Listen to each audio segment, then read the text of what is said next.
Hey, beautiful people. Welcome back to What Women Don't Say. And this is the space where we talk about real mum life, the things no one warns you about, and the stuff we're all secretly Googling at 3 a.m.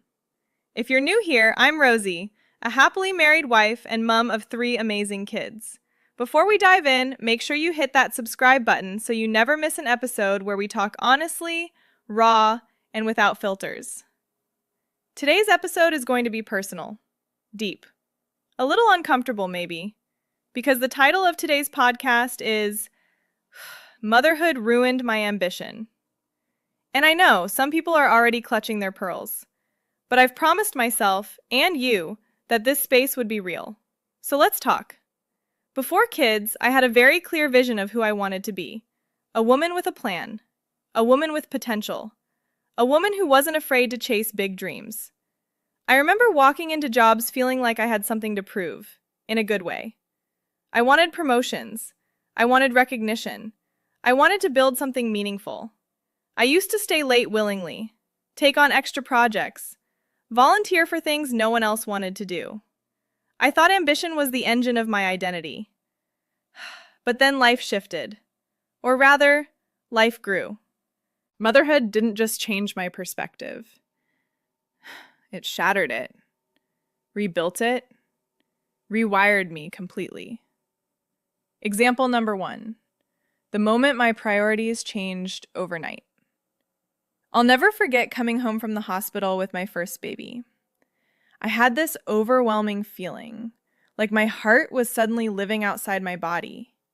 And I realized the job title I'd been chasing didn't matter in the same way.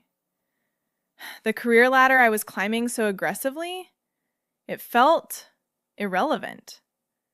I wasn't thinking about ambition. I was thinking about keeping this tiny human alive. Example number 2, the guilt of wanting more. A few years later, I tried to go back into work mode.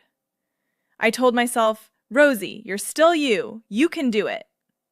But every time I left my kids, every time I came home exhausted, every time I missed a milestone, I felt like ambition was robbing me of motherhood, and motherhood was robbing me of ambition. I felt split, like I couldn't win either way. Example number 3, the invisible mental load. People don't talk enough about the silent roles mothers pick up. The school emails, the doctor appointments, the emotional management of tiny humans, the meal planning, the home responsibilities. It's like working 5 jobs at once, with no clock out time and no HR department. And suddenly, the energy I used to pour into my career was spent before the day even began. I remember one evening I was sitting on the floor of the bathroom, because that was the only quiet place in the house. I whispered to myself, I don't recognize me anymore. Motherhood hadn't ruined me, but it did ruin the version of ambition I used to have. The version where success meant climbing, achieving, proving, competing. Because when you're a mother, survival alone is an achievement. Keeping small humans alive is an achievement. Being present is an achievement. And yet society tells women, if you're not hustling, you're falling behind.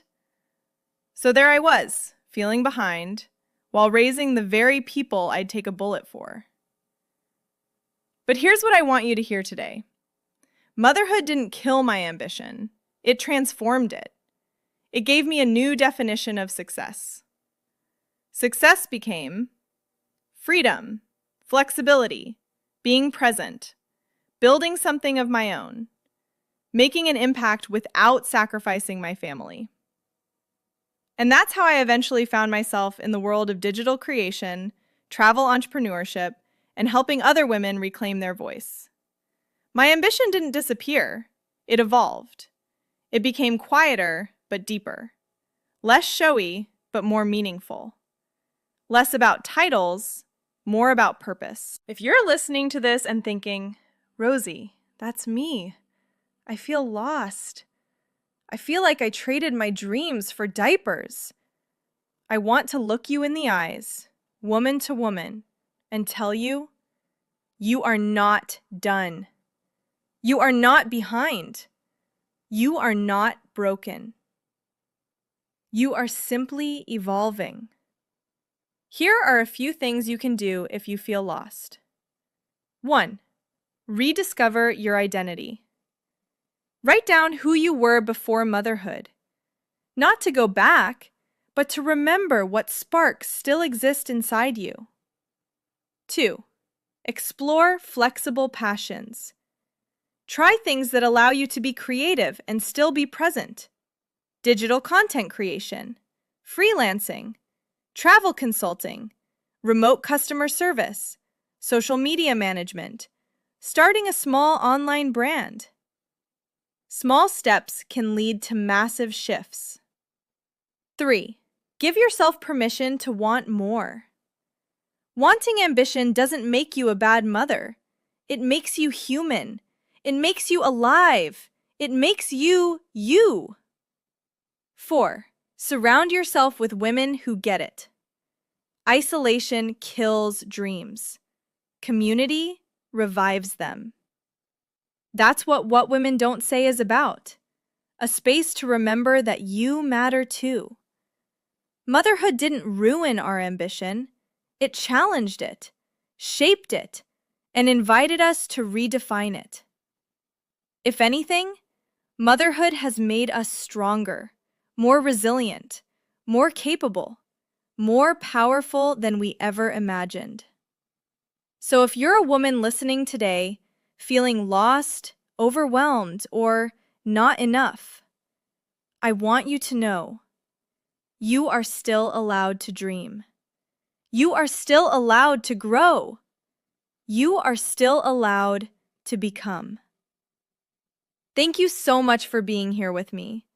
Don't forget to subscribe, share this episode with another mom who needs to hear it, and join our community of unapologetic, unfiltered women.